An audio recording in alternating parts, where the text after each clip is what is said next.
Oke, so ini adalah kelanjutan dari yang materi kita sebelumnya ya. Jadi kalau nggak mengikuti yang sebelumnya, maka ya nggak bisa mengikuti dengan baik. Nah, terus dasar dari apa yang kita butuhkan untuk mengerti materi hari ini juga adalah sebenarnya ya data mining ya, yang model klasifikasi secara umum. Ini semua file yang dibutuhkan untuk modul ini kalau dijalankan di Google Colab itu udah self-sustain, jadi bisa kemudian dijalankan di mana saja. Nah, kalau mau dijalankan lokal seperti biasa, maka modul-modulnya diinstal secara lokal dan sel ini nggak perlu dijalankan. Oke, yang pertama saya akan menjelaskan dulu sebenarnya klasifikasi biasa, tapi pada data teks atau disebut sebagai document classification atau text classification. Nah, cuma istilahnya itu agak aneh. Jadi kalau bentuk umumnya kan sebenarnya text classification, tapi di literatur, di paper, di buku, nah hampir semuanya ngomongnya document classification. Tapi kata dokumen di sini jangan dibayangkan bahwa seperti dokumen kayak paper atau buku atau dan lain sebagainya. Tapi dokumen di sini maksudnya adalah sembarang data teks sebenarnya. Jadi bisa juga berupa status media sosial, komentar di Play Store, komentar di Marketplace, dan lain sebagainya. Nah, data pertama yang ingin saya gunakan adalah data ini dulu, data 20 News Group. Data 20 News Group sebenarnya adalah data dari website berita. Nah, kalian bisa baca tentang hal tersebut, nanti silahkan Google data 20 News Group, lalu ada ceritanya tuh data itu. Jadi ada 20 kategori berita di suatu website Reuters kalau nggak salah. Nah, ini juga sebenarnya adalah kasus nyata ya, maksudnya kalau kalian kerja di detik.com atau kompas.com atau perusahaan-perusahaan.com yang besar berita gitu ya. Nah, salah satu kerjaannya adalah mengklasifikasi dari berita-berita gitu ya, berita-berita atau artikel di website tersebut. Nah, karena kalau nggak diklasifikasi kan user kemudian membacanya jadi bingung gitu. Nah, kita pakai data 20 News Group itu. Nah, tema kalau di data 20 News Group itu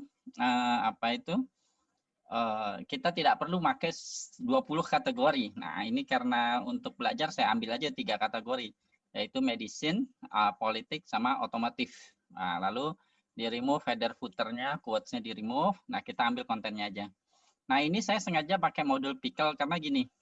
Sebenarnya sih baris ini aja nih 3 baris ya. Enggak, 2 baris ini. Sebenarnya 2 baris ini cukup nih. Yang baris 12 dan 13 untuk ngeload datanya. Cuma ketika data ini di-load, dia langsung terhubung ke internet. Nah, jadi kalau kita lagi belajar gitu, setiap kali ngeklik sel ini nanti dia ngedownload terus, kan sayang-sayang gitu kuotanya. Nah, supaya nggak kemudian supaya ngedownloadnya hanya sekali saja, makanya saya pakai modul pickle. Jadi setelah di-load dari internet saya save di hard disk gitu ya, di folder data. Namanya 20 newsgroup.pickle. Jadi kalau udah ada file ini di situ, maka dia di-load secara lokal. Nah, seperti itu, tanpa kemudian harus connect ke internet. Nah, tentu saja kalau kita pakai Google Colab sih nggak terlalu masalah antara nge-download ini sama enggak. Tapi anyway, busway itu adalah best practice, saya pikir a good practice at least untuk penggunaan data yang online. Nah, terus datanya itu bersifat ini ya, datanya objek gitu. Nah, jadi kan ini nama variabelnya data. Nah, untuk mendapatkan dokumennya, itu ininya, propertinya adalah .data. Jadi untuk setiap doc di data.data kita simpan dalam sebuah list yang namanya D besar. Jadi nanti terus targetnya variabel dependent atau targetnya saya simpan dalam variabel Y besar. Nah, itu di folder di variabel data ini adalah data.target. Nah, kalau seandainya data ini nanti kalau kalian kerja ini besar ya, misalnya 10 giga atau something gitu ya, maka ya tambahin aja del terus data, jadi dibuang untuk menghemat memori supaya memorinya nggak penuh. Nah, biasanya machine learning engineer, AI engineer itu bekerja pada struktur data yang lebih sederhana.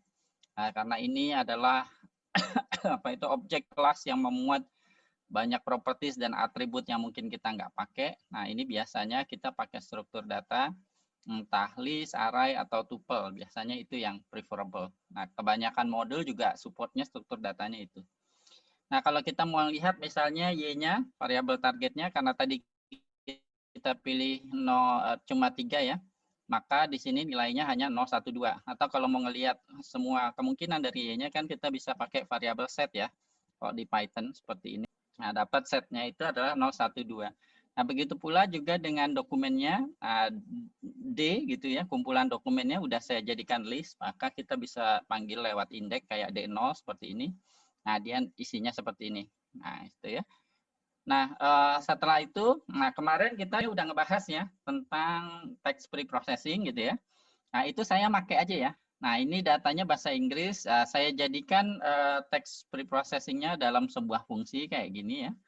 Nah, ini apakah kita mau pakai lema apa enggak, stop word apa enggak, apakah simbolnya di remove apa enggak, berapa minimum karakter dan lain sebagainya, ini bisa di set di text preprocessing-nya lewat fungsi ini dan kalian bisa rubah sesuai dengan kebutuhan. Nah, setelah itu, setelah di preprocessing, maka terlihat nih, kalau kita lihat lagi D0 ya, yang sebelumnya seperti ini, nah sekarang sudah berubah seperti ini, jadi lebih dalam tanda kutip bersih gitu datanya. Nah, kemudian kita udah bahas nih vector space model atau document representation. Nah, data kita masih berbentuk teks di sini ya, tapi kita butuhnya di sini adalah dalam bentuk matrix array atau biasa disebut vector space model. Vector space model ini macam-macam, ada TF-IDF, BM25 ya. Nah, terus kalau pakai deep learning nanti ada word to fact, ada fast tag dan lain sebagainya. Nah, ini saya pakai yang TF-IDF dulu. Ya, di lain waktu kayaknya kita akan bahas deep learning untuk yang sentimennya dan nanti akan dibahas kenapa kita butuh bahas itu. Nah, ini lowercase sebenarnya nggak perlu karena ini udah lowercase ya. Nah, stop word juga tadi udah pakai stop word sebenarnya. Terus smooth IDF, sublinear RTF kita udah bahas dan begitu juga dengan n-gram. Nah, di sini saya setup maksimum di F-nya 9, minimum di F-nya 2. Nah, sudah dibahas kemarin apa maksudnya. Terus seperti biasa kita rubah ke training dan tes data, jangan lupa seed ya. Kalau di ini di machine learning dan di AI memakai seed selalu. Nah, terus di sini saya pakai test size-nya 30%. Nah, bisa diganti sekitar 20% kalau mau. Nah, terus habis itu jangan lupa di sini fit transform untuk training data, untuk tes datanya adalah transform. Nah, sehingga kalau dijalankan kita dapatkan ukuran matriksnya untuk training data 1157 dokumen, jumlah variabelnya 13.127. Nah, untuk tes datanya sekitar 496. Nah, kalau saya pribadi karena preprocessing yang dilakukan dan atau karena parameter yang kita gunakan pada VSM-nya, nah itu sering terjadi kalau di dunia nyata ya, terutama data media sosial, itu akibatnya ada data-data, dokumen-dokumen ya, atau teks-teks yang kemudian VSM-nya kosong. Kenapa begitu? Contohnya misalnya, ada status media sosial yang dia terlalu pendek dan isinya cuma tuh kan, misalnya kayak gitu, dan itu kemudian ke filter gitu. Akibatnya kosong. Nah, ini bisa jadi masalah, bisa jadi enggak. Tapi secara umum tentu saja data tersebut sebaiknya sih dihilangkan saja dari pemrosesan lebih lanjut. Nah, ini best practice. Nah, ini saya nggak menemukan video YouTube atau blognya orang lain nerangin ini. Nah, ini penting sekali. Ini pengalaman saya dari di dunia nyata. Nah, biasanya saya lakukan ini meriksa baris yang kosong, ya, terus Y-nya juga kita sesuaikan. Jadi di X-train dan Y-train kita hapus data yang kosong, ya. Nah, terus di X-test dan Y-test juga demikian. Nah, sehingga terlihat di sini, ya, terlihat di sini. Yang tadinya 1157 sekarang 1105. Lumayan ternyata ada banyak yang kosong. Nah, ini juga. Nah, ini ada banyak yang kosong. Nah, tapi gini, saya perlu menyampaikan gini. Nah, ini kan untuk pemodelannya ya. Nah, tapi Nanti untuk prediksinya di dunia nyata tentu saja kita tetap harus memprediksi semuanya kayak gitu. Nah, perhatikan bahwa di data kita si X-nya itu udah berbentuk matriks ya, karena tadi si TF-IDF bentuknya matriks, lalu Y-nya udah berbentuk vektor. Nah, kalau udah kayak gini kan sebenarnya kita bisa memakai sembarang model statistik atau machine learning untuk mengklasifikasikannya. Nah, di sini saya coba dulu naive Bayes. Naive Bayes, kita pakai modul ini scikit-learn. Dan perhatikan di sini saya sengaja ini parameternya default. Parameter modelnya default. Nah, nanti tapi di bawah saya akan ajarkan bagaimana kita kemudian mengoptimalkan parameter model machine learning kita. Nah, tapi ini saya sengaja default dulu. Oke, nah kita kemudian gini, ketika kalian belajar menjadi data scientist, maka saya selalu berkali-kali bilang hati-hati terhadap struktur data. Naive Bayes, ya, naive Bayes, dia tidak bisa menerima struktur data sparse. Nah, seperti kita udah bahas kemarin, TF-IDF itu menghasilkan matriks sparse yang banyak nolnya, dan dia disimpan secara khusus. Nah, tapi naive Bayes nggak support struktur data tersebut. Nah, makanya terus perintahnya di sini ada tambahan titik to array. Nah, ketika pindah titik to array ini, si sparse-nya ini berubah menjadi dense. Nah, maka untuk data yang besar hati-hati. Warning, data besar. Kalau data besar dia nggak cocok ya. Karena perubahan matriks sparse menjadi dense, wah itu makan memorinya gede pakai banget. Gede pakai banget. Nah, kalau data masih skala puluhan ribu atau mungkin ratusan ribu mungkin masih oke kali ya. 100 ribuan masih oke kalau laptop biasa. Nah, tapi kalau udah 300 ribu ke atas kayaknya laptop biasa langsung penuh memorinya begitu sel ini dijalankan. Jadi hati-hati. Jadi hati-hatinya cuma di bagian ini nih. Di bagian ini nih, dot to array. Untuk si X-nya, baik si train maupun test. Karena begitu ini dijalankan, dia merubah matriks sparse tadi menjadi dense. Ya. Jadi ukurannya besar. Nah, kita lihat di sini kalau dijalankan, kemudian walaupun naive Bayes itu model yang sangat sederhana sekali ya, berdasarkan probabilitas bersyarat biasa aja, dengan asumsi bahwa setiap variabel itu independen. Berarti artinya apa? Setiap kata tadi di data kita itu independen satu sama lain. Nah, tapi kemudian kata-kata itu menentukan akhirnya suatu dokumen masuk ke dokumen kategori berita apa. Misalnya tadi adalah science, medicine, otomotif, atau politik. Nah, ternyata di sini akurasinya cukup besar ya. 86,69%. Nah, kemudian kita bisa juga coba dengan decision tree. Nah, decision tree-nya tidak saya bahas di sini. Nah, di decision tree ini kemudian juga sama parameternya default ya.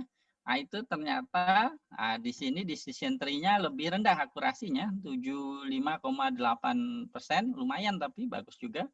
Nah, terus kita bisa meningkatkan biasanya kalau di dunia nyata decision tree dipakai untuk pengambilan keputusan karena kemudian interpretasinya sangat mudah sekali. Tapi kalau di machine learning untuk embed analytics, untuk misalnya sesuatu yang otomatis, dia makainya random forest yang di bawahnya. Nah, intinya adalah kumpulan dari decision tree sebenarnya, atau biasa disebut model ensemble. Nah, terlihat di sini random forest akurasinya naik cukup tajam, jadi 88,56. Nah, tapi kemudian tadi naive Bayes masih lebih bagus. Nah, selanjutnya support vector machine. Nah, support vector machine juga sebenarnya ini ada beberapa parameter yang bisa dioptimalkan, ya. Tapi ini defaultnya saja ini udah hampir 92% akurasinya untuk mengklasifikasikan dokumen, ya. Nah, terus ini untuk neural network, oke. Nah, dia hampir sama ya, kayak apa itu SVM 91,891 sama ya ini nilai angkanya ya. Kebetulan sama persis. Nah, ini tapi tadi kita hanya bagi training dan testing data saja lalu hitung akurasinya. Nah, kita bisa saja juga tentu saja melakukan cross validasi. Nah, di sini misalnya saya cross validasi ya. Kita pakai fungsi cross validation score. Lalu kita bilang aja model kita apa, misalnya di sini SVM kernelnya apa, decision functionnya apa. Nah, ini saya hitung waktu. Nah, kalau di paper dan skripsi ini perlu ya, untuk seperti ini supaya analisanya lebih dalam, lebih lengkap. Nah, ini cross validation, karena cross validation artinya mengulang ya. Mengulang sebanyak N kali, biasanya N kalinya itu 10 dengan testing data yang diganti-ganti gitu. Training dan testing datanya diganti-ganti seperti ini. Lalu kita dapat 10 error. Nah, terus kita bisa merata-ratakannya errornya karena di sini ada 10 error percobaan, bisa menghitung rata-rata, dan kita bisa menghitung juga variansi. Sehingga dari kedua ini kita bisa menghitung selang kepercayaan. Confidence interval kan udah dipelajari di statistika dasar. Misalnya selang kepercayaan 95% berarti X bar plus minus 2 sigma gitu kan. Nah, terus kalau yang selang kepercayaan 99% berarti X bar plus minus 3 sigma. Nah, itu kita bisa dapatkan itu. Nah, ini. Nah, misalnya contohnya di sini yang SVM. Tentu saja untuk model lain, kalian tinggal ganti ininya aja nih. Ganti satu baris ini. Ya, ganti ininya. Nah, ini cukup baik. Nah, di sini terlihat kalau saya nyoba lagi untuk neural network, rata-ratanya memang sedikit lebih besar daripada SVM. Tapi hati-hati, deviasinya di sini juga lebih besar ya, 0,05. Sehingga sebenarnya kalau saya pribadi, saya lebih senang variansi yang kecil. Karena nanti kalau di dunia nyata, di industri, ya variansi itu diterjemahkan sebagai resiko sebenarnya. Kalau variansinya besar, artinya apa? Artinya model kita suatu ketika bisa jelek banget. Bisa jelek banget. Nah, itu berbahaya. Nah, karena misalnya program kita machine learning ini dipakai buat apa? Misalnya memprediksi gempa bumi misalnya. Nah, terus kalau salah prediksi kan bahaya. Nah, seperti itu. Atau misalnya memprediksi penyakit COVID atau tidak COVID. Nah, itu kan bahaya tuh, variansi yang besar. Nah, itu tidak akurasi ya. Ini contoh kalau kita mau mengeluarkan F1 score kayak gitu. Nah, yang terpenting kemudian adalah pemilihan model. Nah, ini banyak yang salah nih para data scientist pemula. Nah, pemilihan model kelihatannya itu remeh ya, tapi tidak demikian sebenarnya. Jadi gini, saya ilustrasikan di sini sambil nunggu hitungan ya. Nah, banyak pemula mikirnya kalau ada kayak gini misalnya, ini seperti ini. Nah, ini model 1. Nah, taruhlah ini deep learning gitu ya. Nah, terus ini rata-ratanya misalnya X bar M1 ya, misalnya 0,92. Lalu di sini ada model kedua, seperti ini, model kedua. Ini adalah M2, let's say ya. X bar M2, let's say misalnya 0,85. Ya, seperti itu. Nah, ini mediannya, karena box plot kan dia pakai median ya, bukan rata-rata. Nah, kebanyakan yang data scientist dan AI engineer yang pemula, dia akan milih model ini. Nah, karena dia hanya melihat rata-ratanya saja gitu. Nah, tapi ini lihat jangkauannya, lihat variansinya, ini besar sekali. Nah, ini lihat paling bawahnya, ya. Kalau paling bawahnya let's say di sini 0,5, lalu di sini paling bawahnya adalah misalnya 0,75. Nah, inilah yang saya sebut tadi sebagai resiko. Nah, kalau orang akademik seringnya ngambilnya yang ini. Nah, kalau di dunia kerja nanti ya, kalau di dunia nyata ngambilnya model M2 ini. Kenapa? Karena walaupun dia rata-rata errornya, akurasinya rata-ratanya lebih rendah dibandingkan model 1, tapi lihat variansinya lebih kecil. Nah, ini ditranslasikan atau diterjemahkan di dunia nyata sebagai resiko. Artinya, seburuk-buruknya performa M2 itu paling 0,75 akurasinya. Tapi seburuk-buruknya model 1 itu 0,5 gitu. Buruk sekali. Nah, tergantung penggunaannya di mana, ini bisa kritikal sekali. Nah, ini adalah masalah pemilihan model. Makanya cross validasi itu tidak sekedar untuk memvalidasi performa dari model kita, tapi juga kemudian untuk pemilihan model juga. Meyakinkan kita untuk pemilihan model yang terbaik, yang memiliki tidak hanya akurasi yang baik, tapi juga variansi yang kecil. Tadi yang kita bahas adalah dokumen klasifikasi. Cuma bedanya kalau tadi kategorinya adalah politik, kesehatan, dan otomotif, lah kalau sentimen ya netral, positif, negatif, gitu doang. Gitu aja. Nah, oke. Jadi, ini sambil nunggu ini ngeran, biarin aja. Nah, terus kita akan lakukan sekarang sentimen analisis. Nah, yang agak membedakan, nah dia banyak ya ininya aplikasinya di dunia nyata. Nah, ini dasarnya yang akan kita pelajari hari ini ya. Tentu saja yang dipakai di industri kompleks gitu ya. Tapi kita belajar dasarnya dulu. Nah, konsep utamanya dulu yang ingin saya terangkan ketika kita mengolah data tidak terstruktur ya. Kalau kita mengolah data terstruktur, itu ngebayangin kita punya data, kita ngebayanginnya apa ya? Ngebayanginnya ada teropong yang singular gitu. Tahu kan teropong kan ada yang binokular yang dua gitu. Ada teropong bajak laut tuh yang cuma satu tuh. Nah, kalau data terstruktur ya. Nah, kalau data terstruktur kayak berbentuk tabel gitu ya, yang data Stephen nominal, ordinal, kategorik gitu ya, dan numerik.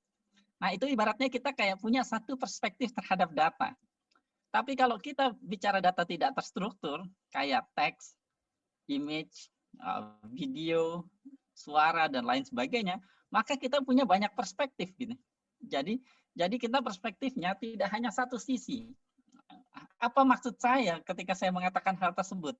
Mungkin lebih mudah kalau saya misalnya kasih contohnya speech recognition ya, speech data, sound atau speech lah, suara. Nah, kita kemudian punya satu sisi untuk memandang data suara ini, yaitu kemudian speech recognition misalnya. Jadi berdasarkan kata-kata yang kita deteksi dari suaranya, terus kita interpretasi apa yang diomongin gitu, misalnya. Nah, tapi sebenarnya ada lagi perspektif lain, misalnya intonasi, atau jeda gitu, jeda ngomong, stutter apa enggak misalnya, tergagap apa enggak, gagap-gagap apa enggak, ada jedanya gimana. Nah, ini akan memiliki interpretasi yang berbeda lagi. Bisa jadi kata-katanya sama, tapi kalau intonasinya beda, maknanya jadi beda, ya kan? Nah, itu. Jadi kalau data tidak terstruktur, dia punya banyak perspektif seperti itu. Sehingga yang tadi di atas ya, yang saya bilang dokumen classification tadi, kategorinya kita ganti aja jadi positif, negatif, netral kayak gitu. Nah, tapi kemudian data tidak terstruktur dia punya perspektif lain.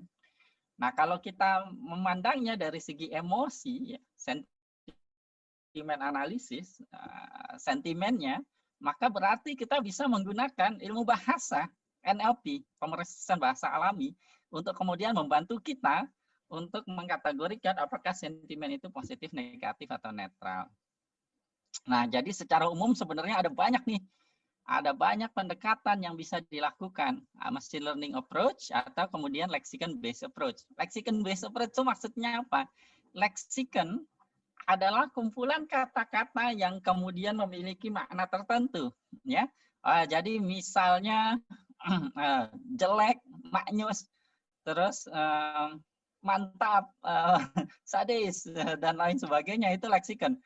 Yang kemudian punya makna negatif atau makna positif ya. Kalau kayak tadi maknyus berarti adalah positif. Nah, jadi kita punya kumpulan kata-kata itu, nanti kita gunakan kumpulan kata-kata itu, kita deteksi ya di teksnya, kalau ada berarti bisa membantu kita untuk menentukan dia positif, negatif, atau netral. Nah, ini kalau berdasarkan bahasa berarti ya, leksikon. Nah, bisa juga kita berdasarkan machine learning. Nah, tentu saja nanti di machine learning ada dua macam, ada unsupervised, berarti mengelompokkan, ada yang supervised. Ya, supervised berarti mau nggak mau kalau kita bicara di dunia nyata ya harus kita labeli dulu. Kita labeli dulu sebagian gitu ya. Nah, sebagian ini bisa berapa saja tergantung waktu dan biaya yang dimiliki. Nah, makin banyak makin bagus. Nah, kemudian habis gitu setelah sebagiannya kita labeli, nah kita bikin model, lalu modelnya nanti bisa dipakai di dunia nyata untuk menentukan sentimennya. Nah, setelah kita supervisi nanti pendekatannya bisa macam-macam. Nah, ini sih nggak ada masalah. Nah, itu simpel aja. Nah, baik, coba kita lakukan ya. Nah, misalnya kita pakai yang ini dulu, unsupervised dulu, berdasarkan leksikon. Nah, cuma sayangnya kalau yang bahasa Indonesia nggak ada nih, adanya yang bahasa Inggris. Kalau yang leksikon yang berdasarkan modul yang udah jadi ya, modul yang udah jadi. Nah, ada modul text block kita bisa gunakan di sini ya. Contohnya di sini ada sentence-nya I hate bakpia gitu. Nah, pakai unsupervised di sini berarti pakai lexicon base karena ada kata hate di sini. Ada kata hate ya. Nah, maka jelas kemudian ketika kita jalankan ini ya, kita jalankan ini dia dapatkan di sini ya. Nah, polaritinya adalah min 0,8. Jelas negatif ya, hate. Nah, subjectivity-nya besar ya karena ya memang subjektif ya. Ini adalah kalimat yang subjektif. Kalau yang enggak subjektif gimana misalnya? Kalimat tanya itu tidak subjektif gitu. Itu adalah objektif. Jadi subjectivity semakin dekat ke 1 berarti dia kalimatnya kalimat subjektif. Nah, perhatikan bahwa kebanyakan orang awam itu mikirnya cuma adanya adalah sentimen analisis positif, negatif, netral. No, it's not. Jadi di literatur kita mengenal ada subjectivity measure, misalnya apakah marah, hate speech kayak gitu, itu juga bisa kita deteksi. Tidak hanya itu, nah, kan sebenarnya bisa apa saja, termasuk misalnya hoax tidak hoax, hate speech dan lain sebagainya itu bisa kita klasifikasikan.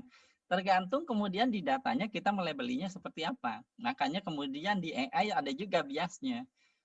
Apa training data yang dimasukkan ke dalam machine learning atau AI-nya. Nah, nanti AI-nya atau machine learning-nya akan behave seperti training datanya. Nah, untuk bahasa Indonesia gimana? Kalau saya misalnya kita lagi males nih, nggak mau bikin code-nya, tapi ingin sentimen analisis, unsupervised, nggak pingin ngelabelin. Kalau bahasa Indonesia gimana? Ya udah translate aja.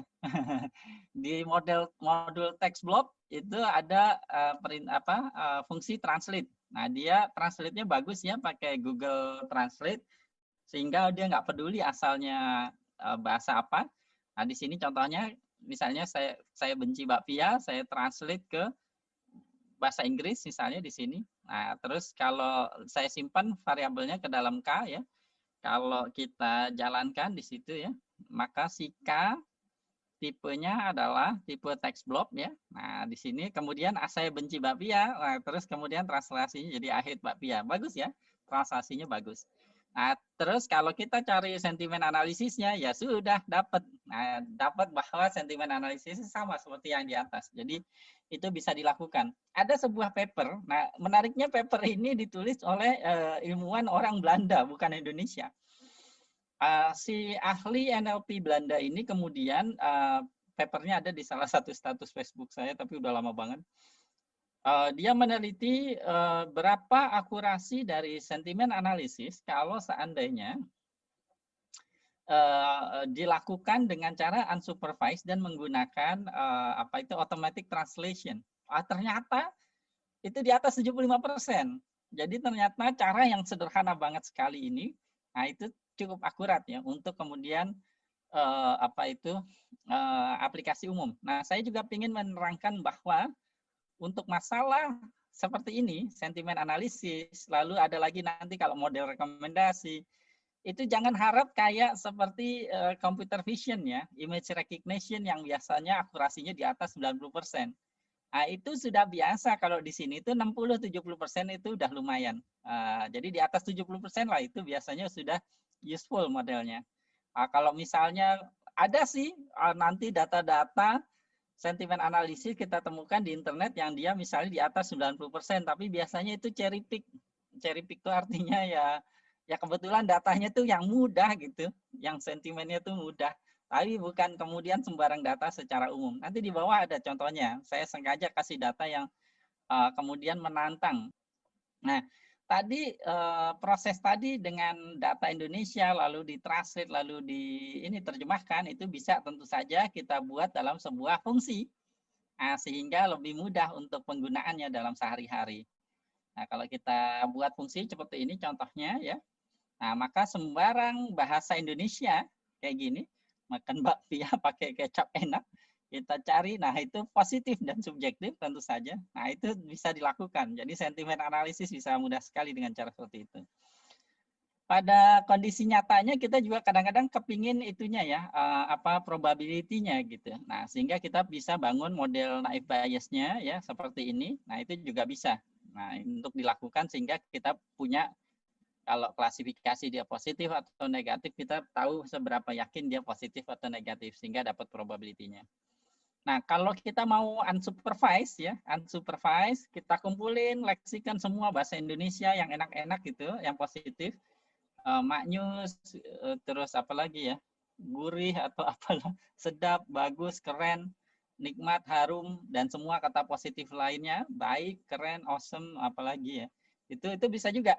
Nah, itu terus kita bentuk saja pakai naive Bayes classifier tadi, kita tentukan kata-kata yang positif dan kata-kata yang negatif. Nah, kemudian kita menghitung dengan berdasarkan probabilitas bersyarat biasa saja, naive Bayes. Jadi berapa probabilitas suatu kalimat dia positif, berapa probabilitas suatu kalimat itu dia negatif, dengan cara menghitung berapa banyak kata positif yang ada di situ, berapa banyak kata negatif yang ada di situ. Seperti itu. Nah, ini seperti itu. Jadi code ini, sel ini cuma menghitung dari himpunan kata-kata yang positif, dari himpunan kata-kata yang negatif, berapa banyak yang positifnya, berapa banyak yang negatifnya. Sebenarnya sih itu aja. Jadi kalau lebih banyak positifnya, maka kalimat itu dianggap positif. Tentu saja ini tidak begitu akurat ya. Contohnya gimana? Contohnya begini, ada kalimat gini. Dia itu kayak ganteng, baik, soleh. Nah, itu kan positifnya banyak. Tapi di ujung kalimatnya ada, tapi bohong. Nah, negatifnya cuma satu, tapi di belakang. Tapi itu menghilangkan semua positif yang di depan. Nah, kayak gitu. Nah, ini kelemahan dari model yang ini ya. Naive Bayes yang dengan leksikon ini, dia tidak bisa menangkap hal yang seperti itu. Dan yang membuat sentimen analisis itu agak kompleks kayak gitu. Termasuk kayak sarkasme itu susah itu. Sarkasme susah untuk dideteksi dengan machine learning. Ya bagus, terus lanjutkan aja terus, ya gitu, terus gitu. Nah itu kan kalau secara kata sepertinya netral atau positif, tapi kan maksudnya negatif. Ya, terserah gitu. Nah ini kemudian kita bisa mengumpulkan leksikon kita. Ini contohnya saya cuma segini aja. Kalian tentu saja di dunia nyata punya leksikon yang banyak ya, ribuan kata positif dan negatif, minimal ratusan, untuk kemudian dimasukkan ke fungsi ini. Nah, cara memasukkan fungsinya ya udah tadi nama fungsinya di sini prediksi sentimen gitu ya. Ini yang ini ya, yang unsupervised. Maka kita bisa mendapatkan sentimen dari bahasa Indonesia. Nah, tapi sebenarnya cara lain juga bisa dilakukan, yaitu cara seperti yang kita lakukan di atas tadi. Nah, yaitu dengan ya sudah kita punya contohnya di sini saya pakai hanya 9 dokumen ya. 9 dokumen bahasa Indonesia. Ya. Nah, terus kita labeli dulu. Yang pertama itu apa? Misalnya, oh makan pisang goreng is the best, oke, dia positif. Yang kedua apa? Ternyata seru banget, positif, dan seterusnya. Nanti ada yang negatif, ada yang positif, dan ada yang netral. Setelah itu kita lakukan kayak tadi, ya. Kita lakukan kayak tadi. Apa itu? Nah ini labelnya dulu, manual ya.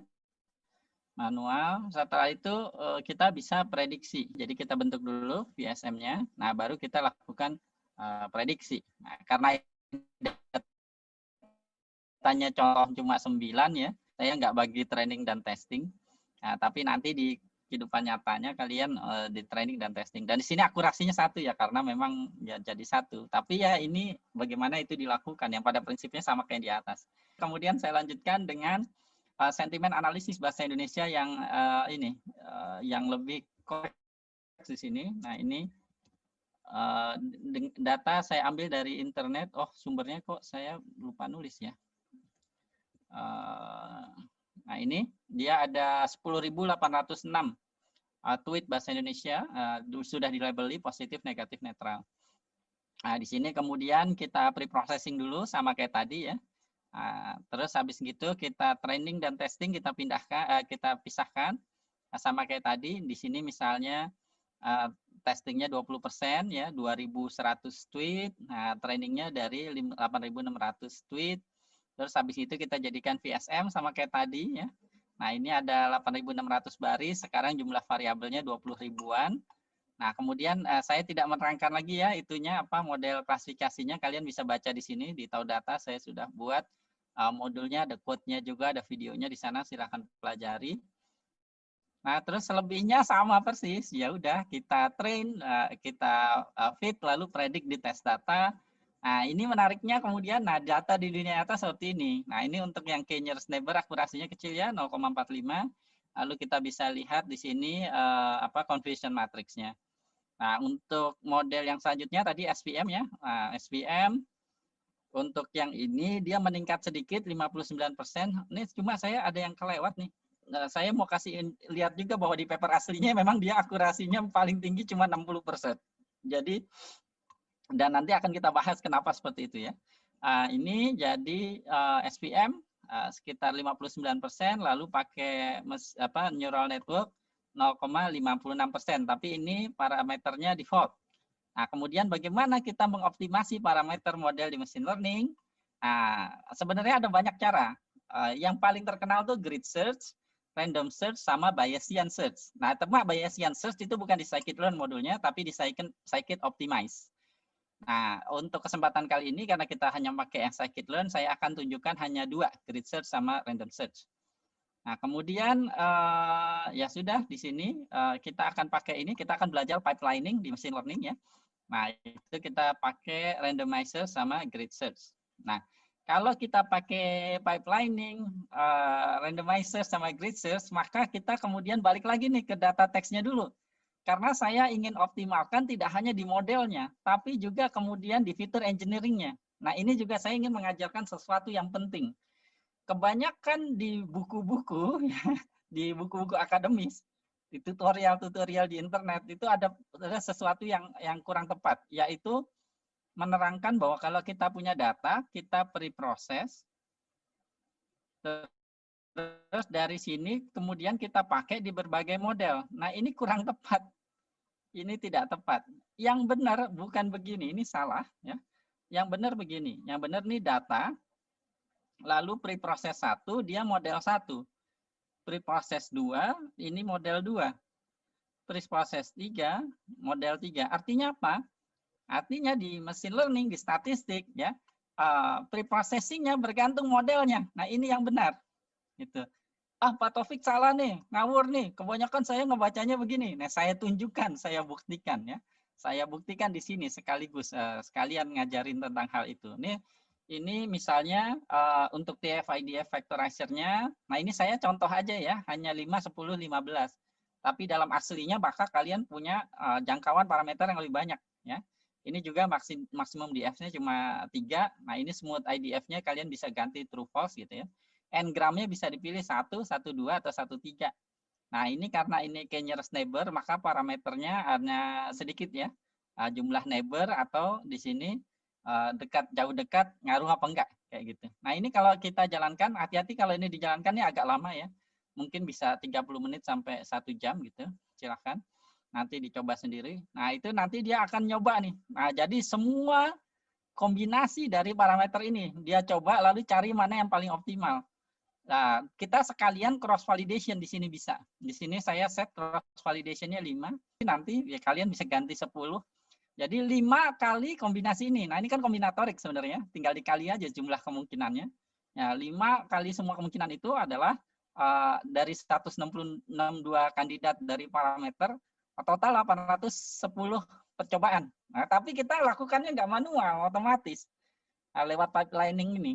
Nah, didapatlah ini ya, didapatlah kemudian parameter optimal, tidak hanya parameter optimal model, tapi juga parameter optimal dari fitur engineering-nya. Nah, di sini kalau untuk modelnya, parameter optimalnya jumlah neighbor-nya 10, lalu di sini weighting-nya distance, lalu untuk fitur engineering-nya max DF 0,5 ya, min DF-nya 15, n-gramnya 1,3 dan seterusnya. Nah, tapi begitu kita coba misalnya dilakukan hal yang sama tapi kemudian di SVM. Nah, kalau tadi di sini grid search ya. Grid search itu nyobain semua atau kata lainnya adalah brute force. Ya, kata lainnya adalah brute force, nyobain semua. Lah ada lagi saya terangkan di sini adalah randomized search. Randomized search jadi dari seluruh kemungkinan parameter tadi dia hanya kemudian coba beberapa lalu pilih yang paling maksimum. Nah, dia saya contohkan di sini pakai SVM ya. Nah, ini adalah parameter yang bisa dioptimize. Nah, tapi nanti berdasarkan teorinya kita tahu mana parameter yang penting, mana parameter yang tidak terlalu penting, sehingga kita optimize terhadap parameter-parameter utamanya saja. Nah, untuk support vector mesin tuh ada parameter C ya untuk menentukan toleransi terhadap noise ya. Lalu ada gamma di sana, lalu kernelnya pakai apa untuk menghandle data yang nonlinear. Lalu ini adalah dua cara untuk menghandle multiplik klasifikasi di SVM. Nah, terus ketika kita jalankan nih optimisasi dari parameternya, ini kalau di sini kemudian kita dapatkan yang perhatikan baik-baik di sini. Feature engineering-nya berbeda, nih lihat. Ininya sama n-gramnya, tapi lihat min df-nya sekarang 5, max df-nya 0,75. Beda kan sama yang tadi. Nah, ini sebenarnya adalah bagaimana kita menunjukkan di feature engineering-nya itu optimalnya beda-beda. Nah, termasuk juga pre-processing-nya. Karena contoh gampangnya gini, misalnya regresi logistik, itu tidak bisa missing value. Nah, tapi decision tree sama neural network missing value tidak mengapa gitu. Sehingga memang berbeda. Nah, itu. Sehingga mudah-mudahan kalian dengan belajar sekarang jadi bisa menjadi entah AI engineer atau data scientist yang lebih baik lagi. Nah, berikutnya lagi di sini adalah neural network ya, tapi saya pakai randomizer lagi ya. Nah, sehingga didapatkan hasil ini. Nah, seperti itu. Nah, yang kita lakukan tadi sudah mendapatkan parameter yang optimal ya, sudah dapatkan parameter yang optimal dari kita melakukan mencari parameter terbaik, kita gabung juga sekalian dengan cross validasi. Nah, tapi kemudian ke pemilihan model kayak tadi. Nah, terus kita plot ya, box plotnya. Kalau kalian ketemu permasalahan seperti ini, nah, kalian bisa melakukan model ensemble. Jadi kalau modelnya jelek, kita gabungin jadi satu. Apa maksudnya ensemble? Ini ada videonya, bisa ditonton. Intinya cuma kita bikin model 1, model 2, model 3. Nah, kemudian kita gabungkan modelnya. Gitu. Gabungkannya gimana? Gampangnya gini doang. Kita punya data baru nih, data yang mau kita prediksi. Nah, terus kita misalnya punya 3 model tadi, model 1, model 2, model 3. Kalau model 1 bilang positif ya, model 2 data ini bilang negatif, model 3 dia bilang positif, maka prediksi finalnya adalah positif gitu. Jadi kayak voting. Ensemble-nya tidak lebih apa. Ini karena kemudian kita melihat mayoritasnya saja prediksinya. Tapi bisa jadi kan padahal tadi misalnya M1 bilang positif, tapi dia agak ragu probability-nya misalnya 0,6. Model 2 bilang negatif misalnya, tapi dia yakin model 2 probability-nya 0,92 misalnya. Model 3 bilang positif juga, tapi probability-nya 0,7 misalnya. Nah, sehingga kalau dirata-ratain, probability yang positif itu masih lebih rendah dari probability yang negatif gitu. Nah, sehingga kemudian cara ensemble yang lebih baik ketimbang hard seperti ini adalah merubahnya menjadi soft. Soft ensemble. Nah, ini di sini soft dengan memperhatikan probabilitasnya. Nah, tapi kalau mau pakai soft ensemble, hati-hati di sini ada tambahan parameter khusus untuk di SVM-nya. Kalau kayak nearest neighbor sama neural network tidak butuh itu. Nah, dengan menambahkan parameter ini, kita bisa kemudian membandingkan probabilitasnya. Nah, kalau kita bandingkan probabilitasnya, akhirnya kita dapat akurasi sama dengan di paper. 0,6 something. Nah, seperti itu. Nah, terus habis itu kita kemudian bisa menelaah lebih lanjut confusion matrixnya. Nah, walaupun dia 0,6 something ya, nah, kita kadang suka bias sih dalam menilai model machine learning gitu ya. Kalau lihat confusion matrixnya, dia prediksi benernya sebenarnya udah lumayan bagus loh. Lihat, ya. Lihat diagonalnya. Diagonal kan artinya adalah prediksi benarnya. Nah, terlihat sebenarnya modelnya sudah useful, sudah banyak memprediksi benar gitu ya. Nah, lihat ini, ya. Nah, itu sebenarnya sudah cukup baik. Nah, cuma kadang-kadang di akademis kita suka apa ya? Karena paper itu selalu membicarakan menuliskan yang terbaiknya, padahal juga kadang-kadang bohong itu paper. Nah, sehingga yang kayak gini suka diremehkan. Padahal di dunia nyata kita kalau 0,7 aja 70% itu biasanya kita udah seneng gitu, kayak gitu.